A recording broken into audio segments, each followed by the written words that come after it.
Apologética 2.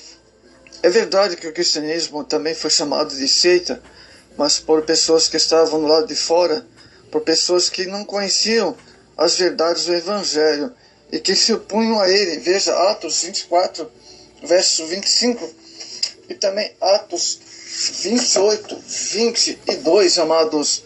A primeira referência ao termo heresia no sentido moderno do erro doutrinário aplicado aos que abandonam a verdadeira fé para seguir grupos sectários com doutrinas peculiares encontradas em 2 Pedro 2:1. Os pais da igreja usavam o termo hereses ou heresia, latim, para designar a teologia dos grupos religiosos heterodoxos que rejeitavam a tradicional doutrina dos apóstolos. Os que usavam dessa forma o termo foram Irineu de Leão, 125 a 202, Tertuliano de Cartago, ano 155 a 222, aproximadamente, Agostinho de Hipona, ano 354 a 430, entre outros.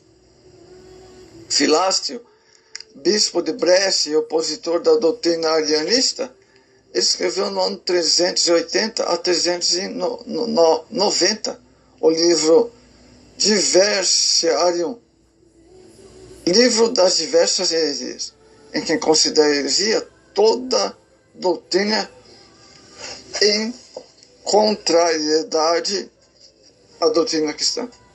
Segundo Filácio, havia 28 seitas antes do nascimento do Senhor Jesus, e depois esse número elevou-se para 128. O conceito de heresia adotado ao longo da história da Igreja segue a ideia apresentada por Irineu de Leão na obra Contas e Heresias, que se expõe aos erros doutrinários dos grupos gnósticos. Segundo Irineu, foi discípulo dos que foram discípulos dos apóstolos, recebendo deles a doutrina apostólica desde o primeiro século. O pensamento cristão baseia-se em duas regras gerais: a visão dos apóstolos sobre Deus, o mundo, o homem e a salvação, e a hermenêutica, pois em interpretação fora dos parâmetros estabelecidos, era considerados como não cristã. Esse argumento fundamenta-se chamados Romanos 1. Em Romanos 1, verso 16 a 32, o apóstolo Paulo contrasta a mensagem do Evangelho que traz salvação. Que trágica condição da humanidade decaída que jaz sob a ira divina. No entretanto, a mensagem do Evangelho destrói a estrutura desse mundo que sobrejuga a idolatria da mente depravada do ser humano. Conclui-se o texto que as mensagens referem essas percepções distorcidas que não podem ser descritas como cristãs. As seitas são grupos religiosos isolados que se opõem à cosmovisão rejeitada pela patrística pelos reformadores do século XVI e contraria o pensamento dos apóstolos. As doutrinas sectárias são contra a ortodoxia cristã sobre Deus, o mundo, o homem e a salvação. Elas são uma ameaça ao cristianismo histórico. É um problema para as igrejas, hoje também aparelhadas para o combate da fé cristã. Apresentam-se muitas delas como estrutura organizacional de provocar inveja em qualquer empresa multinacional, perecendo o império com suas heresias. Os desafios. Os adeptos da seita estão no contexto de Mateus 28, 19. São criaturas que precisam conhecer Jesus. Muitos deles nunca tiveram oportunidade de ouvir a verdade da palavra de Deus. Essas vítimas estão incluídas no grupo ainda não alcançada pelo Evangelho. A evangelização deles constitui um desafio para as igrejas. Isso acontece porque, além de ser um trabalho árduo, é muito difícil, é muito arriscado alguém se tornar um deles. Os apologistas precisam conhecer bem as crenças, seus argumentos, bem como refutá-las. Requer-se ainda conhecimento sólido, profundo de nossa fé. como expor nossa crença à luz da Bíblia. Além disso, é preciso, sobretudo, a unção do Espírito Santo, pois somente a persuasão sem poder do Espírito Santo faz com que os adeptos da seita sintam-se envergonhados por ser uma religião desmascarada e geralmente torne-se ainda mais inimiga do cristianismo bíblico. Hoje temos quase 2000 anos de história, ou seja, temos 2000 anos de história para que alguém venha nos acusar de ateísmo, por exemplo. Porém, há outros desafios.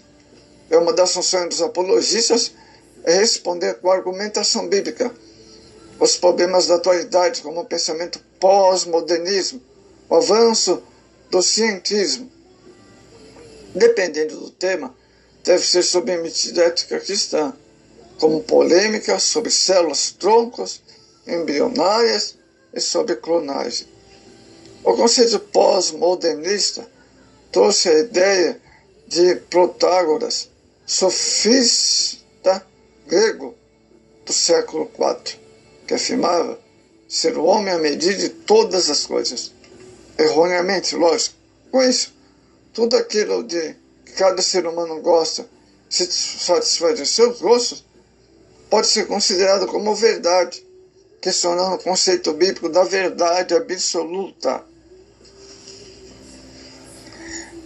Essas coisas resultam um comportamento permissivo da sociedade moderna, vinculada pelos meios de comunicação.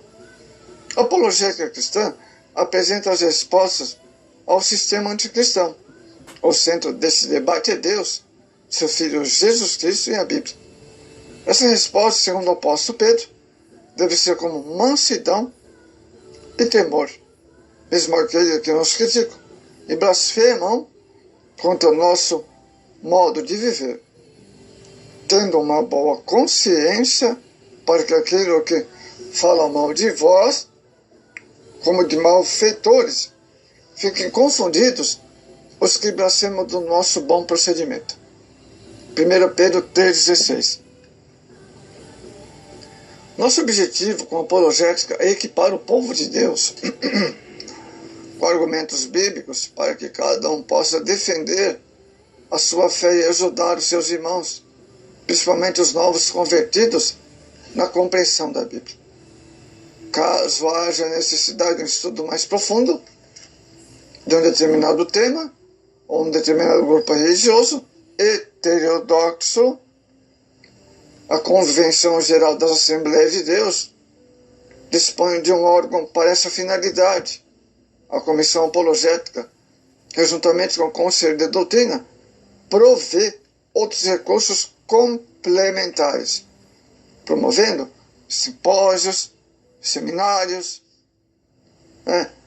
Portanto, a tarefa da Igreja atual é batalhar pela fé, para manter os cristãos na doutrina dos apóstolos.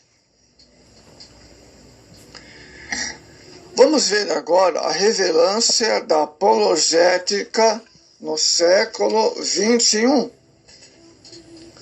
É preciso defender a fé na pós-modernidade. Esse é o assunto chave, frase mestra aqui do assunto. Amados, a elitização do conhecimento sempre foi uma das armas da opressão, do totalitarismo e da ditadura. Esse expediente, melhor dizendo, é o mesmo para todas as formas de denominação, sejam elas políticas ou culturais, sejam elas trabalhistas ou religiosas. Os que monopolizam o conhecimento são seletivos na transmissão de informação e cuidam para que as pessoas só saibam aquilo que reforça ou apoia suas ideias. O próprio Senhor Jesus falou sobre isso, Mateus 15, verso 4 a 6, sendo o saber objetivo um instrumento de liberação. Não dá para entender o fácil epistemológico, que muitos ainda não têm, na sociedade pós-moderna, a repugnância, a aversão, o tédio, o aborrecimento de maneira deliberada em que elas em relação ao saber. O que ocorre é que as pessoas costumam uma vida subcultural, totalmente indigna para o cristão. Marcos 12:30. Ele tem dificuldade de entender a importância do valor do conhecimento, pois acostuma-se a contentar-se com aquilo com que os outros lhe forneçam. Na esfera da religiosidade, muitos acabam adorando o que não conhecem. Evangelho de João 4:22. Por falta de discernimento. Em nosso meio também existe gente assim, amados. É possível ver essa rejeição transitada em escusas as mais absurdas possíveis. Por exemplo, de uma pessoa que disse que não queria ler a Bíblia, pois isso a tornaria ainda mais responsável diante de Deus. Ou de outra, que se achava que se estudar a Bíblia, a teologia, trazia frieza espiritual, sem contar com as mais sinceras e francas, que afirmam categoricamente que não gostam de ler a Bíblia, pois acham a linguagem muito difícil. Amados, e Francis Schaeffer disse do seguinte: o cristianismo histórico nunca realmente separou-se do conhecimento. Soaria, no mínimo, como uma profanação. Mas um novo tempo tem chegado, e com ele o advento da tecnologia digital. Estamos vivendo, amados, uma verdadeira revolução copernicanista em termos de informação.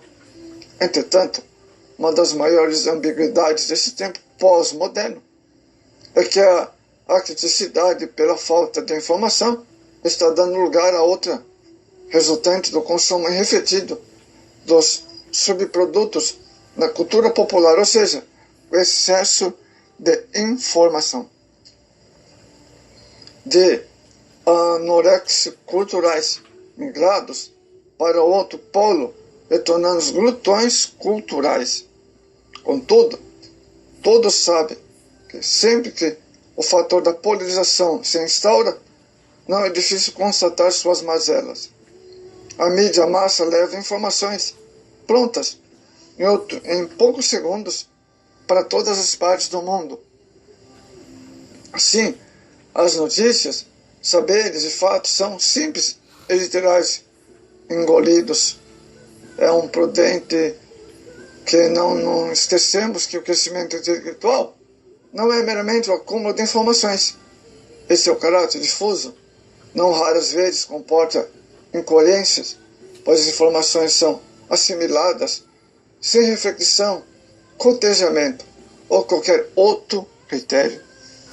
Resultado desse fenômeno é, como disse Alistair McGrath, foro de discussões mudou radicalmente. Hoje, já não ocorre em âmbito das universidades e dos livros das literaturas, é no mercado de ideias e não nas salas de seminário das universidades que o cristianismo deve pelejar por sua vida. O estudo da televisão e imprensa